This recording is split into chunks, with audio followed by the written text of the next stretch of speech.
मैं मैथ्स का फैकल्टी भी हूँ और रेडियंस में डायरेक्टर भी हूँ।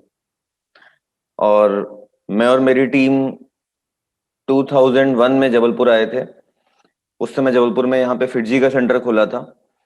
और फिटजी को यहाँ पे 2001 से 2005 चलाने के बाद में हम लोगों ने रेडियंस 2005 में स्टार्ट किया। और तब से हमने 500 से ज़्यादा आईआईटी में बच्चों को सिलेक्शन कराए हैं, including all India rank 4, including selection in MIT, Massachusetts institute of technology. और इतने सालों के बाद भी हम लोगों को, ऑफ कोर्स एजुकेशन फील्ड में रहने के कारण बहुत सारे लोग अप्रोच करते हैं कि आप 9-10 क्यों नहीं स्टार्ट करते, जूनियर क्यों नहीं स्टार्ट करते। मगर हम लोगों ने पहले कभी किया नहीं, बिकॉज हम जिस तरीके की फैकल्टी चाहते थे, जिस तरीके का मतलब एकेडमिक्स चाहते थे, वो हमें शायद नहीं मिल पा रहा था। एंड फॉर्चुनेटली हर्ष के साथ हम लोग ने कोलैबोरेट किया। हर्ष हम लोग के साथ रेडियंस में ज्वाइन किया, Harsh Malaiya. He is a wonderful teacher, a passionate teacher, and he himself have cracked IIT. तो फिर हम लोगों ने प्लान बनाया कि यस, हमको जेई के साथ साथ 9-10 के बच्चों को फोकस करना चाहिए। मैं करीब 10 से 11 साल, इनफैक्ट 20 ईयर्स हो चुके हैं। अगर 2001 से मैं जोड़ता हूँ तो लगभग 20 ईयर्स हो गए हैं आईटी के लिए बच्चों को पढ़ाने के लिए। तो हम लोग का पूरा जो 20 साल का एक्सपीरियंस है, ये सिर्फ इस एज ग्रुप के बच्चों के लिए है जिस एज में आपके बच्चे ये एंटर कर रहे हैं। तो हम लोगों ने इतने सालों में ये पाया है कि सिर्फ जो कंटेंट होता है, सिर्फ जो फिजिक्स केमिस्ट्री मैथ्स या जो आप कंटेंट बच्चे को देते हो, सिर्फ वो जरूरी नहीं होता। मतलब ये वैसे ही है कि ग्लास में आप पानी डाल रहे हैं मगर ग्लास उल्टा रखा है, तो जब ग्लास सीधा होगा तब उसमें पानी जाएगा। छोटी सी बात मैं आपको बताता हूँ। हम जब मैथ्स पढ़ाते हैं 11th के बच्चों को आईटी के लिए, तो उनको एक छोटी सी चीज होती है एलसीएम। एलसीएम सब बच्चे 10th क्लास में पढ़ते हैं। एलसीएम का मतलब, हाँ, they can solve problems, they know how to solve problems, how to get marks. मगर एक्चुअली एलसीएम क्या होता है उनको पता ही नहीं होता। जब क्लास 11 में यूज होता है तो उनको एकदम बेसिक से समझाना पड़ता है कि भाई एलसीएम कहते किसको, एलसीएम होता क्या है। बहुत मामूली मामूली सी बात है, बट फंडामेंटल लैकिंग इतनी ज्यादा होती है कि बहुत तकलीफ आती है। जैसे किसी बच्चे को पूछे भैया √4 कितना होता है, √4, वो चिल्ला के बोलेगा +-2। मतलब ये कोई बहुत बड़ा मैथ्स नहीं है। Of course √4 is not +-2, it is just 2। Okay, so actually आगे जाके अगर आपको जेई मेन देना है, एडवांस देना है, नीट देना है, किसी अच्छे कंपटीशन में आपको भाग लेना है, तो सबसे पहली बात है कि आपके बेसिक्स क्लियर होने चाहिए, फंडामेंटल्स क्लियर होने चाहिए। और हर्ष मलैया में वो टैलेंट है या वो पैशन है, बिकॉज ये सिर्फ एक काम के तौर पे करने वाला काम नहीं है, ये पैशन के साथ करने वाला काम है। तो बेसिकली 9 की शुरुआत एक ब्रिज के तौर पे काम करेगा, जो को 9-10 के साथ में आगे के कॉम्पिटिटिव वर्ल्ड के साथ कनेक्ट करेगा। हम लोग समय समय पे ऐसे वेबिनार्स करते हैं जिसमें जो बच्चे ऑलरेडी सक्सेसफुल हो चुके हैं और अच्छा कर रहे हैं उनसे हम डायरेक्ट इंटरेक्शन करवाएंगे। हम लोगों के भी कभी कभी सेशंस होते हैं रिगार्डिंग कैरियर काउंसलिंग, कि आगे आपके पास क्या क्या ऑप्शन है। ऑप्शन के तौर पे जैसे मैं बताऊं कि हमारा ही बच्चा इस साल जबलपुर में एनडीए में 36 ऑल इंडिया रैंक लाया है। एनडीए मतलब not only written, written SSB medical, he has cleared all the rounds with all India rank 36। तो उसके अलावा बहुत सारे बच्चे एसएटी में सिलेक्ट होते हैं, यूएस, यूरोप। मतलब एज ए टीचर या एज एन इंस्टीट्यूशन हम लोग का काम सिर्फ पढ़ाना नहीं है, बट ये बातें भी बताना है कि बच्चा अपना ट्रू पोटेंशियल अनलीश कर पाए, कि भाई आगे उसको डिफरेंट ऑप्शंस पता हो कि ठीक है तुम ये चीजें कर सकते हो। अब बच्चा अपने इंटरेस्ट के हिसाब से चूज करेगा कि मुझे क्या करना है। एक एग्जांपल बताता हूँ। रेडियंस में एक बच्चा था, वो जेई के हिसाब से तो ठीक नहीं था, बिकॉज मैथ्स बिल्कुल भी उसके दिमाग में घुसता नहीं था। तो मैथ्स में तो काफी बुरा था और जेई में भी बहुत खराब, मतलब हमारे टेस्ट में बहुत बुरी रैंक आती थी। तो एक बार मैंने उसको काउंसलिंग के लिए अपने पास बुलाया, उसकी कॉपी के साथ में। उसकी कॉपी देखा, बहुत सुंदर सुंदर उसने ड्राइंग वगैरह डिजाइनिंग बना रखी थी, बहुत अच्छा ड्रॉ किया था। तो फिर मैंने उसको थोड़ा अवेयर किया अबाउट यूसीड, अबाउट एनआईडी, और इस तरीके से उसकी जर्नी शुरू हुई। जेई में of course he perform very badly, 15 lakh बच्चों में से 10 लाख की उसकी रैंक आई, बहुत बुरा परफॉर्म किया। But you will not believe, in NID Ahmedabad, national institute of design institute Ahmedabad का, उसमें ऑल इंडिया रैंक उसका 19 था, या 19। खाली 35-40 लोगों को लोग लेते हैं ऑल इंडिया, सिर्फ मेरे ख्याल से 40 के आसपास सीट्स हैं, उनमें से all India 19th rank he got. And at moment he second और third year of NID Ahmedabad, national institute of design, जो कि भारत का बेस्ट इंस्टीट्यूट कहलाता है डिजाइन के लिए, और आप ऑलरेडी जानते होंगे कि उसकी क्या इंपॉर्टेंस है। तो हर बच्चे में सब कुछ हो जरूरी नहीं है। तो एज ए इंस्टीट्यूशन हम लोग अपना दायित्व ये समझते हैं कि उस बच्चे के अंदर बेस्ट क्या है उसको बाहर निकाला जा सके, सो दैट बच्चा अपने ट्रू पोटेंशियल को पहचान पाए और उसको रियलाइज हो पाए कि भाई मुझे क्या करना चाहिए, मुझे किस तरफ जाना चाहिए। इसी के साथ में हम लोगों ने पिछले साल से ये रियलाइज किया कि 2021 जो ये पूरा ईयर रहा, लॉकडाउन था, सब बच्चे घर पे थे कोविड के कारण, और इसमें बहुत सारे बच्चे इस टाइम को यूटिलाइज भी किए और बहुत सारे बच्चों ने बर्बाद भी कर लिया खुद को। बर्बादी का आलम यह है कि टीवी में विज्ञापन तक आता है जिसमें विराट कोहली बोलता है कि वीडियो गेम खेलो तो पैसे जीतोगे, महेंद्र सिंह धोनी भी इस टाइप की ब्रांडिंग करते हैं। तो बच्चों को कई बार ऐसा लगता है कि नहीं नहीं मैं तो गेमर बनूंगा, मैं तो यही करूंगा। तो देखिए ये तो हर कोई आप में से समझ सकता है कि ये बिल्कुल गलत बात है। मतलब जैसे आप मोबाइल जब रखते हैं तो ये कोशिश करते हैं कि लेटेस्ट सॉफ्टवेयर हो, लेटेस्ट एंड्रॉइड हो, अच्छी से अच्छी रैम हो। तो क्या आपको लगता नहीं कि हमको इस रैम के लिए भी मेहनत करना चाहिए, हमको इस सॉफ्टवेयर के लिए भी अपग्रेड करने के लिए मेहनत करना चाहिए? आज जितने लोग इस टेक्नोलॉजी को आपके लिए बना रहे हैं, चाहे वो अच्छे गेम्स हों, चाहे गूगल में ऊपर एआई के लोग हों, चाहे फेसबुक में हों, या कोई भी माइक्रोसॉफ्ट में बड़ी कंपनियों में जो हैं उसमें बहुत सारे भारतीय इंजीनियर्स हैं।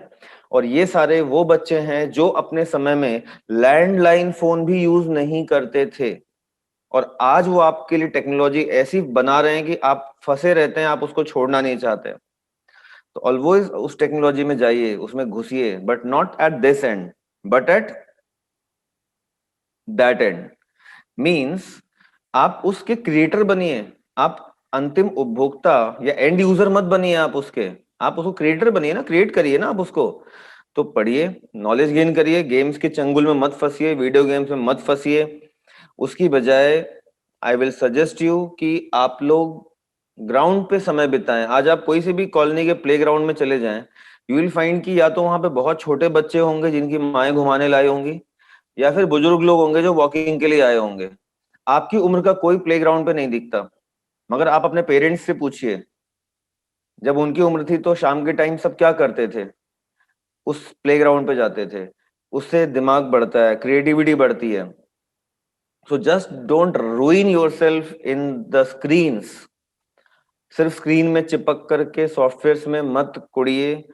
अपने आप को आप ग्राउंड पे ले जाइए, कोई ना कोई स्पोर्ट्स में इन्वॉल्व करिए, कोई ना कोई हॉबी परस्यू करिए, डांस करना है डांस करिए, मतलब कुछ ना कुछ फिजिकल एक्टिविटी करिए। कुछ नहीं समझ में आता तो कोई अच्छी किताब को रीड करिए। किताब रीड करिए मतलब नॉट सॉफ्ट कॉपी बल्कि हार्ड कॉपी, मतलब जो बुक होती है एक्चुअली वो, not just on some kind of gadget. Okay, तो एक्चुअली मैं ये बोलना चाहता हूँ कि इस तरीके से आपका ट्रू पोटेंशियल अनलीश होगा। कई लोग ऐसा सोचते हैं कि हम 10th में 11th पढ़ लेंगे अगले साल ताकि हम जेई में इजी रहें। Again I will not recommend you that. 9th में 9th पढ़िए, 10th में 10th पढ़िए, 11th 12th सफिशिएंट होता है किसी भी कॉम्पिटिटिव एग्जाम में, कोई भी अच्छी रैंक लाने के लिए सफिशिएंट होता है। Just you read the right mindset. उसके बजाय आप अभी एनटीएससी फोकस करिए, आप आईक्यू की प्रॉब्लम सॉल्व करिए, आप थोड़ी जनरल अवेयरनेस की प्रॉब्लम पढ़िए। अगर बाद में आप एनडीए देना चाहेंगे या ऐसा कोई एग्जाम लेंगे तो वहां पे इंग्लिश भी पूछी जाएगी, वहां पे जो करंट अफेयर्स है वो भी आपको काम में आएगा। मतलब आपको ऐसी बहुत सारी चीजें हैं जिनको आपको मालूम होना जरूरी है। 9th 10th में सिलेबस बहुत कम होता है, टाइम काफी ज्यादा होता है। अगर आप फोकस्ड होते हैं तो अपने आप को बहुत सारी चीजों को सीखने में आजमा सकते हैं। मैं आपको छोटा सा एग्जांपल बताता हूँ। जैसे कोई अच्छे इंस्टीट्यूशंस लाइक आईआईटी बॉम्बे की मैं बात करता हूँ, या हम यूएस में मैसाचुसेट्स की बात करें, स्टैनफोर्ड की बात करें, तो सभी जो अच्छी यूनिवर्सिटीज हैं इनका काम सिर्फ पढ़ाना नहीं होता। जैसे आईआईटी बॉम्बे में 200 क्लब होते हैं, कोई रोबोटिक्स है, कोई सोशल सर्विस है, कोई अलग अलग चीजों के आर्टिफिशियल इंटेलिजेंस का, अलग अलग क्लब्स होते हैं। आपको उन क्लब्स में से कोई 5 क्लब चुनने पड़ते हैं अपनी इंटरेस्ट का। उसके लिए आपको सपोर्ट मिलता है, फंडिंग मिलता है, तो आपको आपके अंदर का बेस्ट निकल के आता है। आपको आइडिया लगता है कि ओ ठीक है, मुझे ये पसंद है। यही काम आप अभी कर सकते हैं 9th-10th में, कि आप बहुत वैरायटी ऑफ चीजें कर करके एक्सप्लोर करिए कि आपको सचमुच में क्या पसंद है। दूसरे की ओपिनियंस पे मत जाइए, टीवी की सीरीज पे मत जाइए। आप उतना अधिक ग्रो करेंगे जितना ज्यादा आप ओटीटी प्लेटफॉर्म्स या किसी भी टाइप की स्क्रीन से दूर रहते हैं। ऑफ कोर्स ये जूम सेशन भी स्क्रीन पे हो रहा है, मगर हाँ, जितना आप ऐसे स्क्रीन से दूर रहते हैं और स्क्रीन का इस्तेमाल सिर्फ प्रोडक्टिव लर्निंग के लिए करते हैं, and not too much watching YouTube videos of even lectures. Try to do of your own. Try to read books. Try to go in the playground. Try to do something creative. खूब अलग अलग चीजें करिए जिससे आपको आपका true potential समझ में आएगा कि आपके अंदर में बेस्ट क्या है। सो एक्चुअली हम इस सेशन को बहुत शॉर्ट रखने वाले हैं। मैं ज्यादा बातें आपके साथ नहीं करूंगा। मैं चाहूंगा कि आपसे हर्ष भी इंटरेक्ट करे, हर्ष मलैया, जो कि हमारा रेडियंस में जूनियर विंग पूरा, he is academic head of everything. And उसके बाद में हर्ष के जो भी कहना है, हर्ष के बाद में will come up with your queries. आपके कोई क्वेश्चन आंसर होगा, आपका कुछ भी प्रॉब्लम है तो आप Q&A सेक्शन पे भी डाल सकते हैं अपने क्वेरीज को, तो I will try to answer your this QA things. उसके बाद आप कुछ पूछना चाहते हैं तो आपको बोलने का भी मौका दिया जाएगा। आप हमसे क्वेश्चंस पूछ भी सकते हैं, मुझसे भी और हर्ष मलैया के साथ भी। सो मैं यही कहना चाहूंगा कि जो 9th-10th का हमने मेंटरिंग शुरू किया है, it is not just meant only for 9th-10th, but it will act like a bridge, जिधर पे you can take a proper decision कि कौन सा सब्जेक्ट आपको लेना है आगे चल के, किस सब्जेक्ट में क्या स्कोप है। रिलेटेड एक्सपर्ट्स के साथ आपकी मीटिंग, वेबिनार्स वगैरह कराएंगे, ऐसे सेशंस कराएंगे। इवन हमने ऐसे सेशंस तो तब भी कराए जबकि पूरा लॉकडाउन था। तो अब तो मुझे लगता है धीरे धीरे कुछ महीनों में चीजें खुलने लगेंगी, तो और हम प्रोडक्टिव वे में इसको आगे ले जाएंगे। और हमारा एम आप लोग को 9th-10th पढ़ाने के बजाय एक अवेयर्ड स्टूडेंट और पेरेंट बनाना है, so that you can decide कि 11th में आपको क्या लेना चाहिए, और एक एक प्लान चॉक आउट कर पाए कि यस, अगले 2 साल में ये, 4 साल में ये, 6 साल में ये, that I want to become. So in that process we want to help you out. So I will like to invite Harsh, कि हर्ष अपनी बात आप लोगों के सामने रखें, and then you will come up with question answer session. So Harsh. Thank you very much sir. Hello everyone, मेरा नाम हर्ष है, जैसा कि सर ने बताया। मैं बेसिकली आप लोगों से सिर्फ 2 बातों में बात करूंगा। पहला तो ये होता है कि जैसे सर ने बोला कि हमें डाइवर्सिफाइड चीजों को एक्सप्लोर करना है 9th और 10th में, ठीक है। तो इसका मतलब ये है कि अब भारत उस स्टेज पे आ चुका है कि अगर आप सिर्फ एक बच्चे के मार्क्स देखते हैं कि इसके 90% है या 95% है, तो आप सिर्फ मार्क्स देख के उतना वैल्यू अब बच्चे को नहीं दे पा रहे हैं। मतलब होता क्या है कि वो 90% वो बच्चा किस तरीके से लाया है, मतलब उसका जो कंसेप्ट का अब्जॉर्प्शन है वो कितना रहा है, उसने चीजों को कितना समझा है, वो ज्यादा मैटर करता है। और आगे जाके उसने क्या स्किल्स अचीव किए, वो ज्यादा मैटर कर जाता है लॉन्गर टाइम फ्रेम में, ठीक है। तो हम अपार्ट फ्रॉम कंटेंट, जो कि स्कूल्स और कॉम्पिटिटिव दोनों के लिए होगा, हम स्किल्स पे भी काम करेंगे। काफी तरीके हैं इसके, मैंने जो लास्ट ईयर एक्सप्लोर किए थे। कुछ हम डॉक्यूमेंट्रीज के थ्रू ट्राई करते हैं। हमारी टेस्टिंग प्लेटफॉर्म रेगुलर होती है, जो हम वीकली टेस्ट कंडक्ट करते हैं। एंड इसके अलावा आंसर राइटिंग के स्किल्स जो होते हैं वो हमारे 12th तक, इवन मैं बोल सकता हूँ कॉलेज तक, लोगों के बहुत ही ज्यादा वीक रह जाते हैं। लेकिन आफ्टर कॉलेज या इवन ड्यूरिंग कॉलेज, अगर सिविल सर्विसेज देना है, यूनिवर्सिटीज के लिए बाहर जाने के लिए एसओपीज लिखना है, कॉलेज प्रोजेक्ट्स हो गए, उसमें बहुत ज्यादा काम आता है। तो ये हम चाहते हैं कि 9th-10th में ही बच्चा इन सब में वेल वर्स्ड हो जाए, ठीक है। तो एकेडमिक प्लान के बारे में आपको थोड़ा सा शेयर कर देता हूँ। सबसे पहले हमारी क्लासेस जो होंगी वो 2 चीजों के लिए होंगी। पहला तो हो गया स्कूल का कंटेंट, एंड दूसरा हो गया आपका कॉम्पिटिटिव एग्जाम्स का कंटेंट। व्हेन आई से कॉम्पिटिटिव एग्जाम्स से मेरा सिर्फ ये मतलब है कि मैं सिर्फ और सिर्फ एनटीएसी की बात कर रहा हूँ, नेशनल टैलेंट सर्च एग्जामिनेशन। सिर्फ एनटीएसी क्यों? क्योंकि ये एक लौता एग्जाम है क्लास 10th के लेवल पे जो गवर्नमेंट ऑफ इंडिया खुद कंडक्ट करवाती है।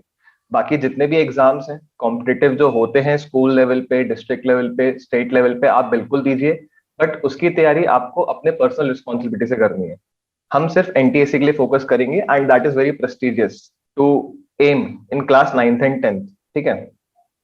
फिर इसके अलावा जो भी अभी कोविड रिलेटेड बातें हुई सर ने जो की कि बच्चे बर्बाद बहुत हुए, दैट इज वेरी ट्रू, क्योंकि घर पे बैठे बैठे हमारे एफिशिएंसी, हमारा लाइफ जीने का तरीका बहुत ही ज्यादा ड्रास्टिकली चेंज हुआ है।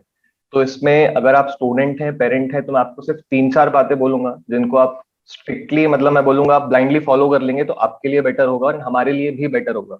क्योंकि आप अगर एफिशिएंट हैं तो it becomes easy for you to gain, मतलब आपको ऊंचाइयों तक ले जाने के लिए, राइट। सबसे पहली चीज जो सर ने बोली कि आप सबसे पहले अपना स्क्रीन टाइम रिड्यूस कीजिए। कुछ भी हो, आप ये डिसिप्लिन बनाइए कि धीरे धीरे आपको ग्रेजुअली स्क्रीन टाइम से मेरा मतलब है जो भी आपकी आंखों का इंटरेक्शन स्क्रीन के साथ हो रहा है, इसको आपको रिड्यूस करना है। इसका क्या तरीका है? सिर्फ एक ही तरीका है कि आप सिर्फ और सिर्फ लाइव क्लासेस को स्क्रीन टाइम में इन्वेस्ट कीजिए, इसके अलावा आपको कोई जरूरत नहीं है। इवन पेरेंट्स को मेरा ये मैसेज है कि स्टूडेंट्स आजकल अक्सर ये बोलने लगे हैं कि हमें वीडियोस से पढ़ाई करनी है या हमें यूट्यूब पे कुछ देखना है पढ़ने के लिए। तो आप उसको धीरे धीरे मोटिवेट कीजिए कि नहीं, वो अपने पेपर पेन मोड पे जाए, क्योंकि ये अल्टीमेटली हमारी साइकोलॉजी, हमारी एफिशिएंसी, हमारी हैबिट्स को बहुत ज्यादा डिग्रेड करता है। और ये बात मैं बोल रहा हूँ, लेकिन होपफुली आप लोगों को लास्ट ईयर के एक साल के लॉकडाउन स्पैन में समझ में आ चुकी होगी।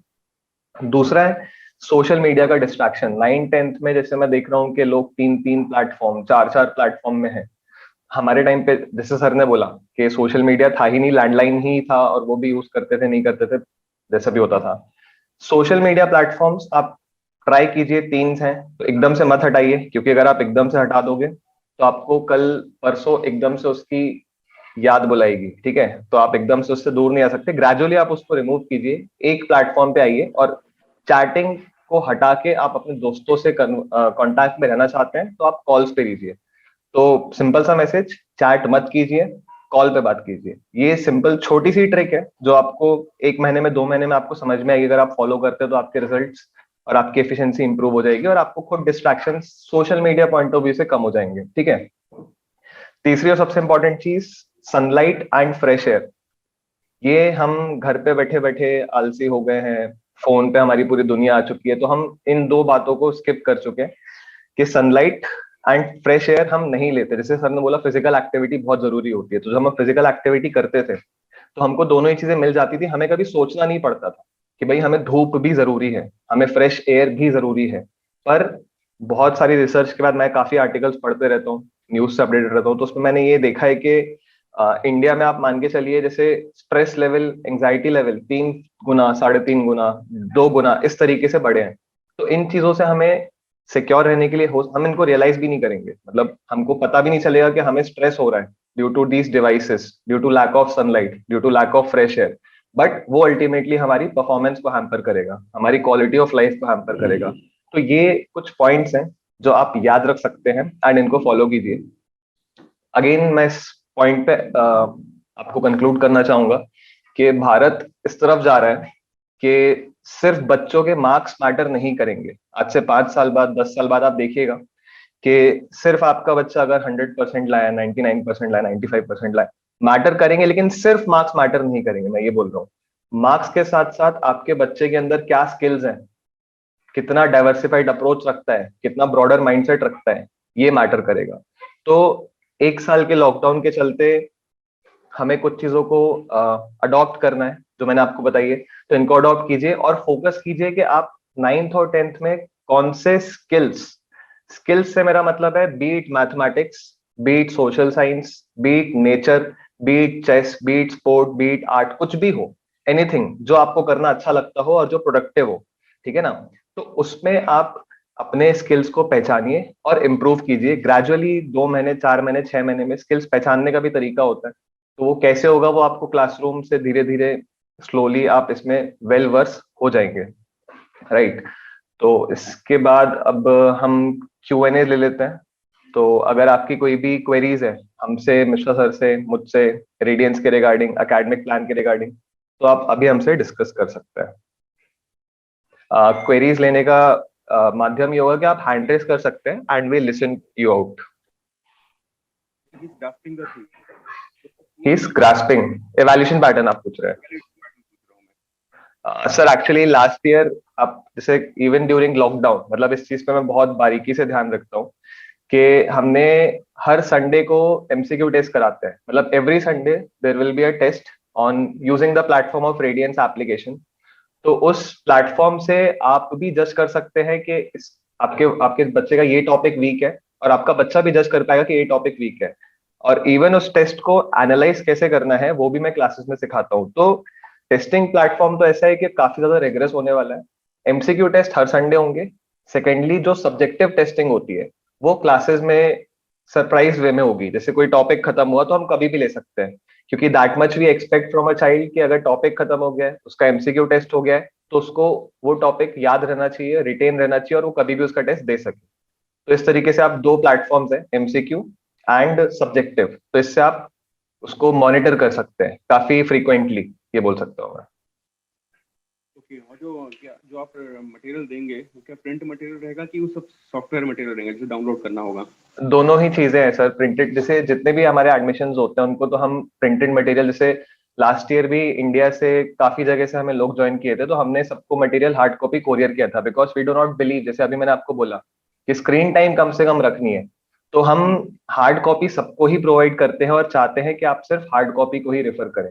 आप फोन पीडीएफ पढ़ने के लिए, अगेन वही बात आ रही है कि आप आंखों पे जोर डाल रहे हैं, आंखों पे जोर से स्ट्रेस होता है, स्ट्रेस से एफिशिएंसी रिड्यूस होती है, तो हमें वो उस तरफ जाना ही नहीं है। हम ज्यादा से ज्यादा ट्राई करें कि अपने पेन एंड पेपर मोड पे रहें, तो hard copy it is.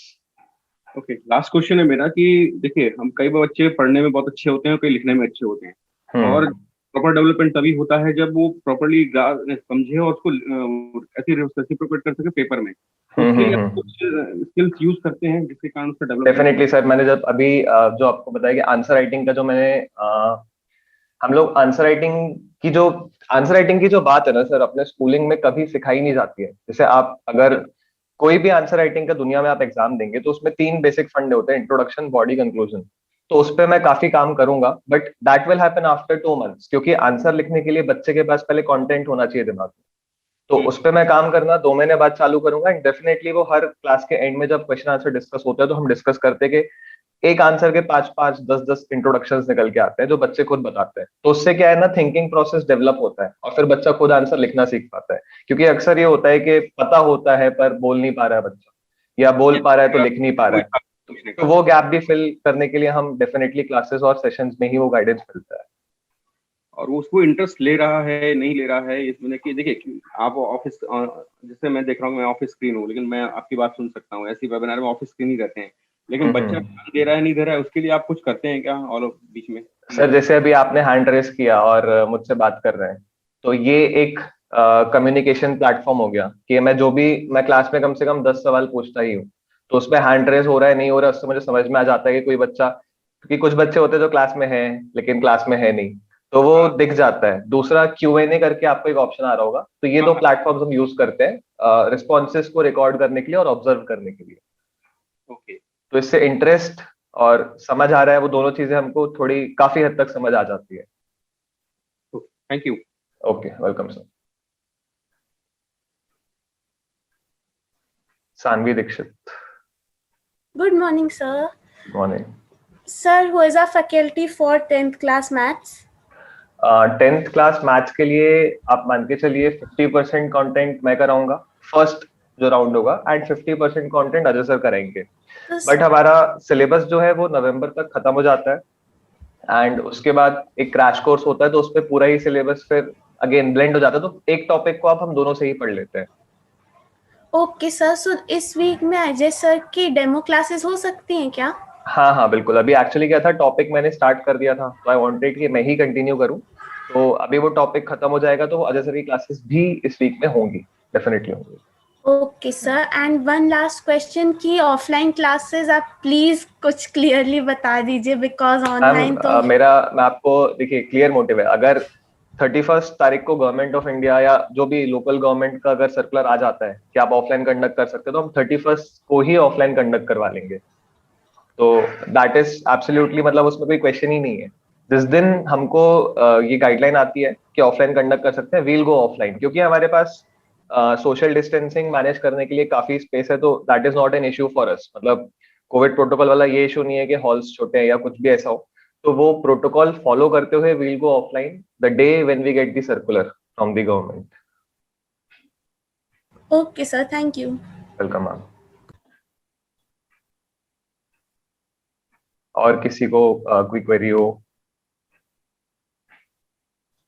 Aparajita Dhawan ji. Actually एक किसी ने ये क्वेश्चन पूछा हुआ है कि सर आप जैसे वीडियो को ऑन नहीं करवाते हैं, so how do you know that the child is fully concentrating in the teaching? तो एक्चुअली इसका जो मतलब आंसर है, देखिए मैं आप लोग को एक बात इस पे बताना चाहूंगा कि जब पिछले साल लॉकडाउन हुआ और हमने मार्च अप्रैल के बाद हम पहले क्लासेस को जूम मीटिंग्स के थ्रू लेते थे। मीटिंग्स में जैसे बच्चों को या आप लोग को ऑलरेडी आइडिया होगा कि सबके वीडियो थंबनेल्स दिखते हैं। उसमें क्या होता है कि हर बच्चा एक दूसरे को देख सकता है, और अगर हर बच्चा एक दूसरे को देख सकता है स्क्रॉल कर करके, तो हम लोगों ने पाया कि वो बहुत डिस्ट्रैक्टिंग था और बहुत सारे तरीकों से बच्चे कई बार उसमें इंडिसिप्लिन भी क्रिएट करते हैं, कई बार नॉइज इश्यू भी रहता है। तो जो क्लासेस कंडक्ट जिस तरीके से हम कर रहे हैं अभी, आप देख सकते हैं कि आप सिर्फ स्पीकर पे कंसंट्रेट प्रॉपरली कर पा रहे हैं। अभी जो ये सेशन कंडक्ट हो रहा है, this is not via zoom meeting but it is via zoom webinar. ये वेबिनार प्रोडक्ट है जो कि बहुत प्रीमियम प्रोडक्ट जूम का है। It is meant for teaching only, because इसमें बच्चे का कंसंट्रेशन बेहतर रहता है। बच्चा पूछना चाहता है तो बच्चा हमसे हैंड रेज करके अपने डाउट्स पूछ सकता है। और कभी भी मैं पेरेंट्स को ये बोलूंगा कि बच्चों को भी कहूंगा कि आप कभी भी किसी की कंसंट्रेशन फोर्स करके हासिल नहीं कर सकते। जैसे एक पेरेंट ने लिखा था कि बच्चा ध्यान दे रहा है कि नहीं दे रहा, आप कैसे देखोगे? ऑफ कोर्स ऑनलाइन टीचिंग में ये जो जिम्मेवारी है मैं पेरेंट्स की ज्यादा मानता हूँ, बिकॉज मैं बच्चे के पास में नहीं हूँ। फिजिकल क्लासरूम में आई कैन सी कि स्टूडेंट क्या कर रहा है, बट ऑनलाइन क्लासेस में ये पेरेंट्स की जिम्मेवारी है। और पेरेंट्स की जिम्मेवारी है कि कोई भी टेस्ट अगर बच्चा दे रहा है तो बिल्कुल भी हेल्प ना किया जाए और डिसिप्लिन वे में बच्चा टेस्ट दे। और पढ़ते समय भी जो नजर रखने की जिम्मेवारी है टीचर की नहीं है, ये पेरेंट्स की है। ऑनलाइन में फिजिकल क्लासेस में of course it's responsibility of teacher, but मैं बच्चों से कहना चाहूंगा कि रिस्पॉन्सिबिलिटी किसी की भी नहीं होनी चाहिए। आप जब तक सेल्फ डिसिप्लिन नहीं होगे आप रिजल्ट नहीं दोगे। मतलब मैं तो चाहता हूं आपके पास 5-5 स्मार्टफोन रखे रहें मगर मन में उनको यूज करने की इच्छा ही ना हो, बिकॉज आपके दिमाग में अगर कोई बड़ा पर्पस टारगेट में है, कुछ लाइफ में आप सचमुच में बड़ा करना चाहते हैं, तो ऐसे छोटे मोटे डिस्ट्रैक्शंस में आप नहीं फंसेंगे। तो अपना 5 साल का 10 साल का एक बड़ा गोल बनाइए, उस पर मेहनत करना कोशिश करिए। तो अगेन जो डिस्ट्रैक्शन या बच्चा कंसंट्रेट कर रहा है कि नहीं कर रहा, मतलब लाइफ में कभी भी बड़ी चीज स्पून फीडिंग से हासिल नहीं हो सकती है। स्पून फीडिंग का मतलब कि तुम पढ़ो हम तो बैठ के तुमको देख रहे हैं, ये चीजें काम नहीं करती हैं। तो बेहतर है हम सेल्फ डिसिप्लिन होना बच्चों को सिखाएं, उस जिम्मेदारी का एहसास कराएं, और स्ट्रॉन्ग पुलिसिंग से रिजल्ट आप हासिल मे बी 9-10 में तो कर भी लेंगे, बट किसी भी कंपटीशन में कोई भी उम्मीद मत रखिए आप बाय दिस अप्रोच। मतलब ईमानदारी से ही हम सक्सेस पा सकते हैं ऐसे किसी भी बड़े एग्जाम में। Good morning, this is Kapil Dhawan. Okay sir. मेरा एक सवाल ये था कि कल आपकी एक डेमो क्लास हुई थी मैथ्स की। हेलो। यस सर बोलिए ना। कल आपकी एक डेमो क्लास हुई थी, वो मेरा बच्चे ने मिस कर दी due to his health condition. Okay. तो आज भी आपकी एक डेमो क्लास है, तो क्या वो आज ज्वाइन कर सकता है? तो जो कल छूट गया है उससे कुछ फर्क पड़ेगा? सर एक्चुअली एडवाइजेबल तो यही होता है कंटिन्यूटी रहे, और जो मिस हो जाती है उसके लिए हम लेक्चर की जो लिंक्स है वो प्रोवाइड कर रहे हैं। तो इट्स एडवाइजेबल के वो लेक्चर की लिंक वो अपने क्लास आने के पहले फिनिश करके आए। ओके। एंड आज सर कोई क्लास नहीं होगी। आज और कल होली का हमने ऑफ रखा हुआ है क्योंकि स्टूडेंट्स एंड पेरेंट्स बिजी रहेंगे, तो it will be difficult for many of them to attend, so we are considering that. Okay. Okay. तो कल जो क्लास हुई है आप उसका लिंक हमको भेज सकते डेफिनेटली हाँ हाँ, वो शेयर हो जाएगा सर ग्रुप पे। वो शेयर वो आपकी क्लास के एक दिन पहले ही शेयर हो जाएगा। मतलब you don't need to worry about, in fact आज ही हो जाएगा। यहाँ पे एक क्वेरी है कि how can we revise notes efficiently. तो इसमें मैं यही बोलना चाहूंगा कि नोट्स एफिशिएंट, मैंने क्लास में सबको सारे स्टूडेंट्स को एक फॉर्मूला बताया है इसका कि जो भी क्लास नोट्स एक क्लास में होते हैं उसको आप ऐसे मत देखिए कि 10 क्लास के नोट्स हम एक दिन में रिवाइज करेंगे ज्यादा टाइम देके। हमें ऐसे देखना चाहिए कि एक क्लास के नोट्स हमें रोज रिवाइज करने, मतलब जो भी आज क्लास हुआ है उसका नोट्स रात में सोने से पहले आपको रिवाइज करके ही सोना है, और सिर्फ 5 मिनट से 10 मिनट के अंदर उसको रिवाइज करना है। एंड ये हैबिट आपको 1 महीने सिर्फ हैबिट बनानी है। आप ये मत सोचे कि हमें कल का याद नहीं रहा, या एक हफ्ते पहले के आप नोट्स देखे तो याद नहीं रहे, डीमोटिवेट मत होइए। आप सिर्फ हैबिट बनाइए कि आप डेली क्लास के जो नोट्स हैं उसको अक्यूमुलेट कर करके सोने के पहले रिवाइज कीजिए। दूसरा, नोट्स को रिवाइज करने के लिए एफिशिएंटली आपको नोट्स को एफिशिएंटली बनाना भी पड़ेगा। तो उसके लिए मैंने आपको क्लास में एक माइंड मैप्स करके काफी एजुकेशन में एक कंटेंट है माइंड मैप्स, जो काफी फेमस होते हैं कि छोटे छोटे आप माइंड मैप्स बनाते हो अपने हिसाब से, और वो छोटे माइंड मैप्स को आपको रिवाइज करने में काफी कम टाइम लगता है और रिटेंशन सबसे ज्यादा होता है।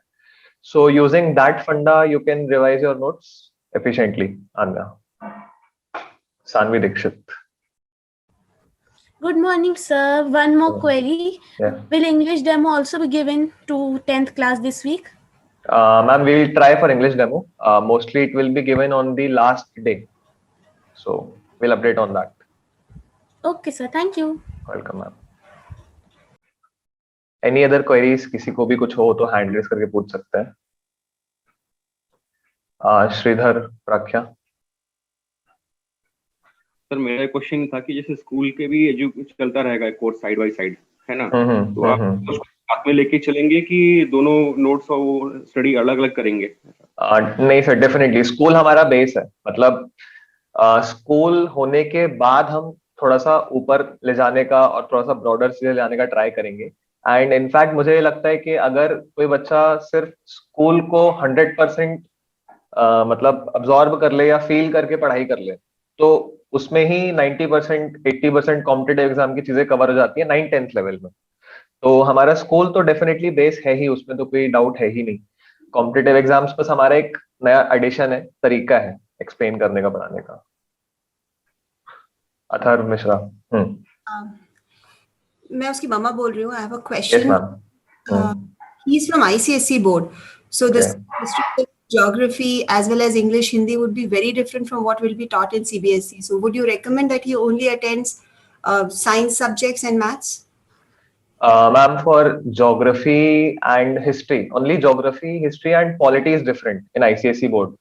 So we'll be covering that from our NTSE syllabus. Like the syllabus for ICSE geography, history and polity is same as that of NTSE. So it will be covered there. Okay. Like the content will be covered there.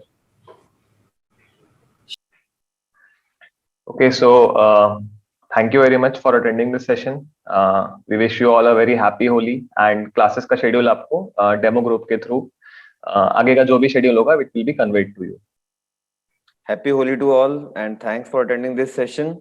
And we are looking forward to overall development की तरफ हम कोशिश करते हैं, और ये उम्मीद करते हैं कि रेडियंस से आपको काफी फायदा होगा। Thanks for attending this session. Bye bye.